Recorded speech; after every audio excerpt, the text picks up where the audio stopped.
इमरान खान मेरे आबाओ अजदाद, बच्चों और मुल्क को तबाह करने के दर पे है।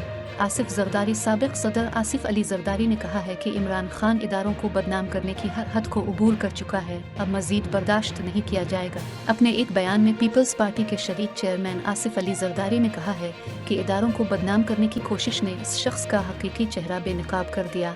गैर मुल्की एजेंट की गुज़श्ता रोज़ तकरीर सुनने के बाद कोई मुहिब वतन इसकी पैरवी करने का सोच भी नहीं सकता। साबिक सदर ममलकत आसिफ अली जरदारी ने मजीद कहा है कि इमरान खान मेरे आबाओ अजदाद, मेरे बच्चों और मेरे मुल्क को तबाह करने के दर पे है, इसकी हम इजाज़त नहीं देंगे। उन्होंने कहा है कि पाक आर्मी के बहादुर और मायानाज अफसरान पर इल्ज़ामात दरअसल इदारे पर हमला है, जिसके साथ पूरा पाकिस्तान खड़ा है।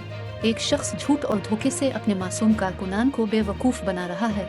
मैं इस शख्स का जवाल देख रहा हूँ।